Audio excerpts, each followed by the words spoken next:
we can install this. Whoops. Ready to be mounted up. Why is my AFR gauge not working? Cruise control light is flashing. Check engine light came on that pole. And so yeah, we're in lit mode. What's up, everybody, and welcome back to the channel. Today we are working on the WRX again. As you can see, we have pulled the intercooler back out. She's sitting right here. She's sitting pretty. And the reason why is because we are installing our wideband AFR gauge. I had to pull the downpipe off. I decided that I'm going to switch out that Cobb catted downpipe for the Invidia right here. And I had to go get a shop to weld in the bung for me.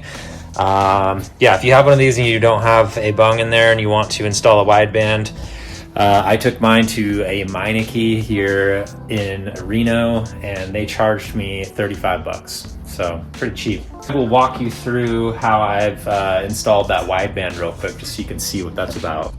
So this is our wideband sensor. This will screw right into here, into the bung, and then the plug on this end, that will plug into, so the other end plugs in right there behind the AOS. You can see a couple wires sticking out, and that goes to the other end of the clip.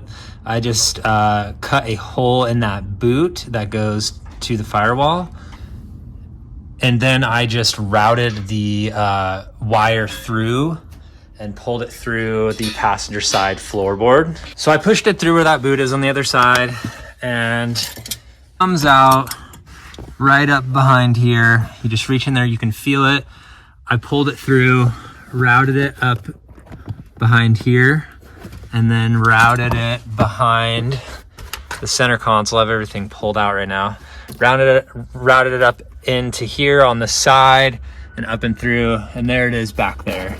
Comes with another cable that's right here.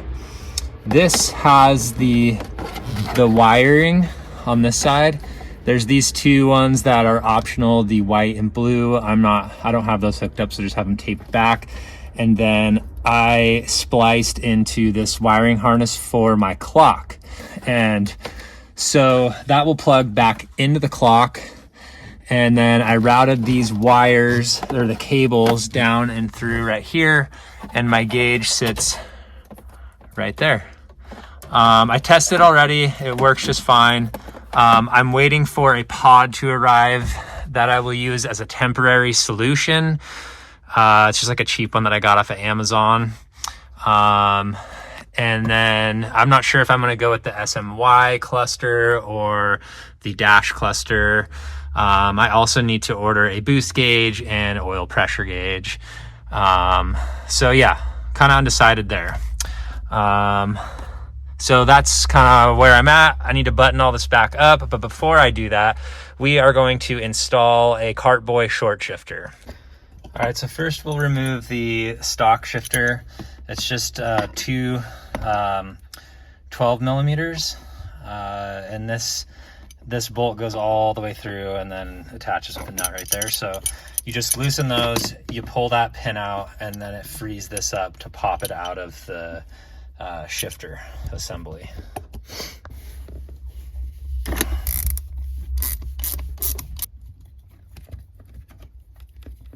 Now it frees it from this bracket here, and now you can get the shifter out.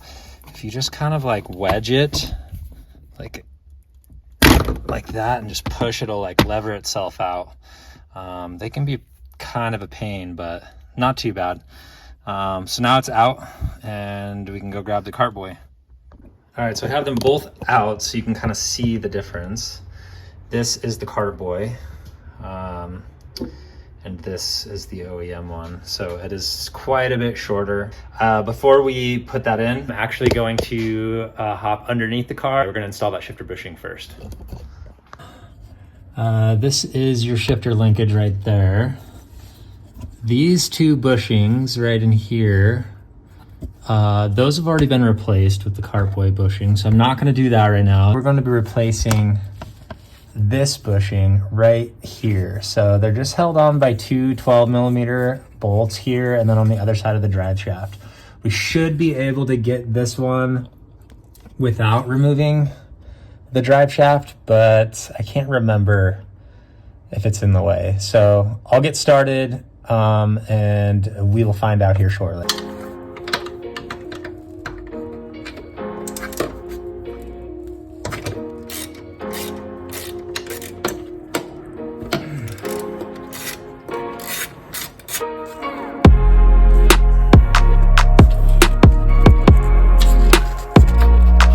That's what the stock bushing looks like. And then we have the cardboard right here, just so you guys can see it. So I did undo the shifter linkage. It slides onto that pin right there that you can see, right there. So I slid it off. That's how you access it, to get the old bushings out and to put in the new ones. And so now that we have that out, we can push it back that way in order to make room up here to get the new bushing on.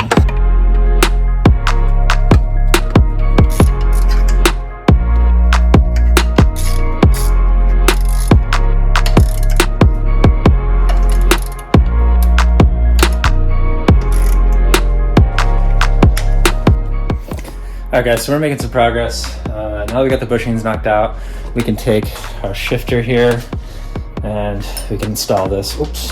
All right, these can be a really tight fit.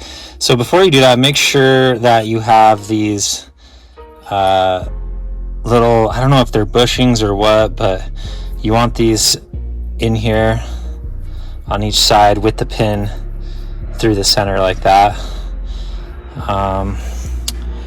I'm gonna use this sledgehammer because these things are so tight. Boom, there we go. If you use a sledgehammer, it goes in within a couple hits. I've sat there and tried to push it in just by sheer force. It doesn't work out so well.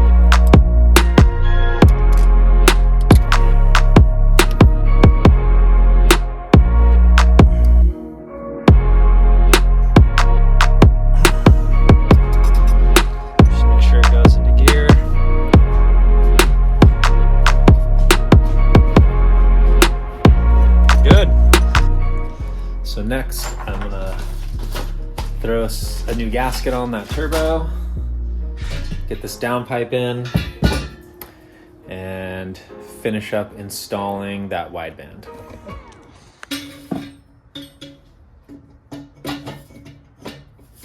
Mount up.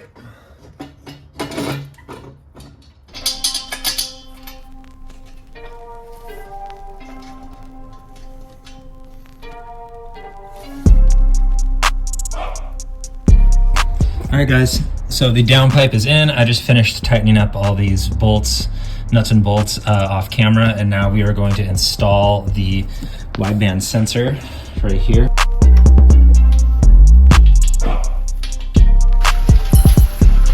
Just started dumping rain.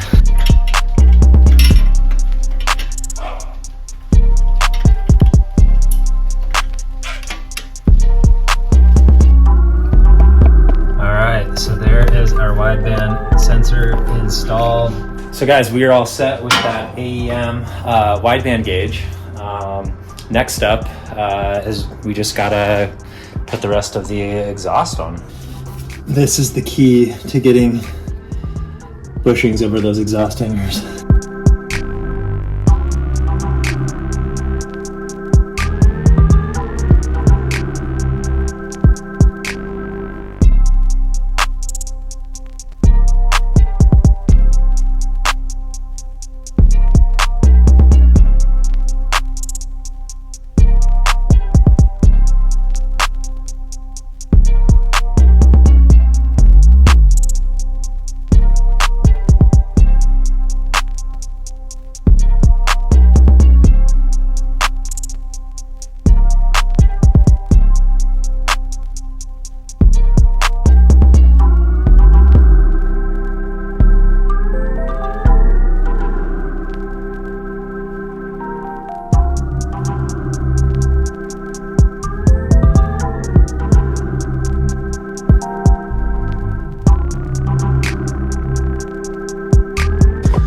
All right, there she is, folks. Exhaust is all put back in. I do have to plug in that O2 sensor, but she looks pretty good. I like this one. Sounds nice too. Look at that. Look at that pipe. Drop.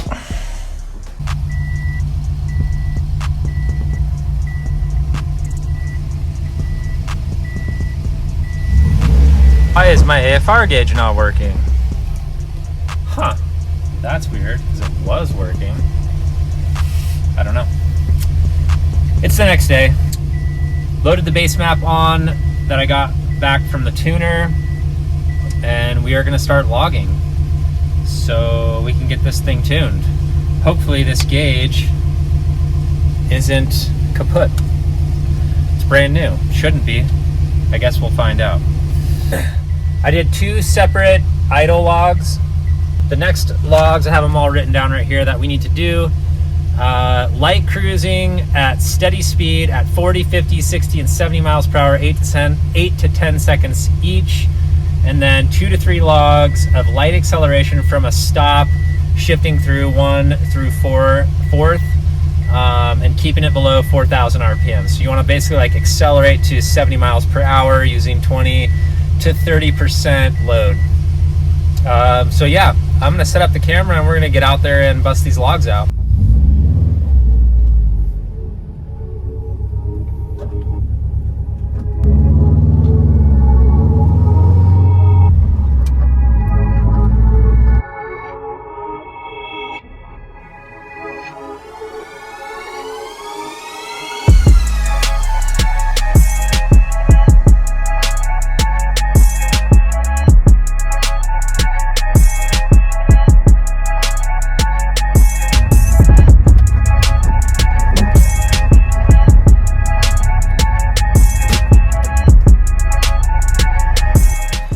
Alright guys, so we are stopped on the side of the road.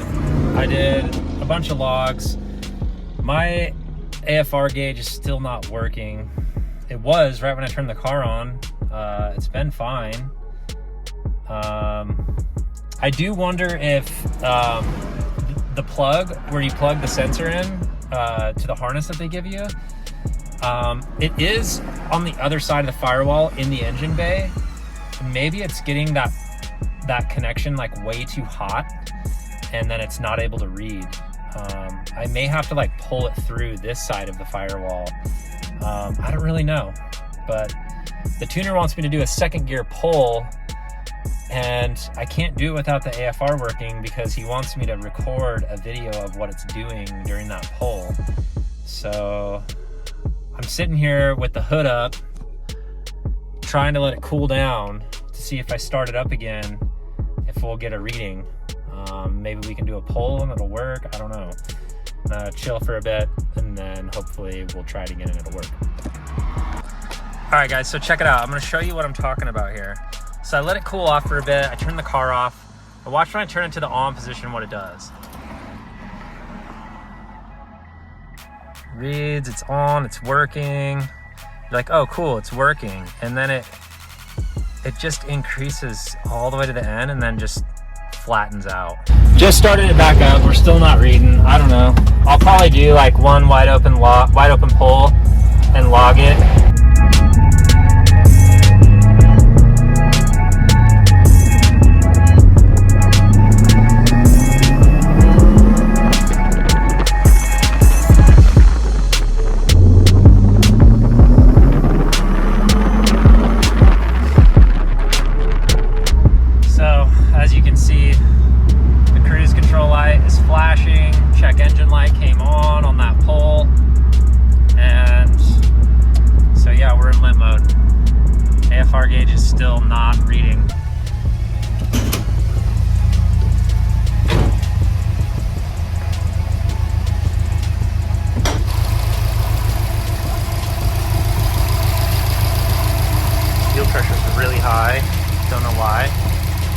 Oh, fuck. Check this out. Blew that boost line right off of there. What the hell? Crazy.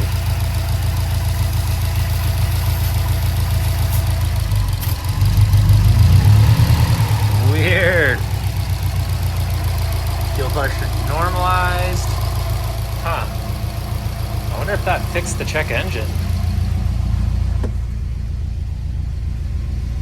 It's still on. We are gonna read the code here and see. That's what it's saying. P0172, system 2 rich. P0244, wastegate solenoid, a reference range / perf high.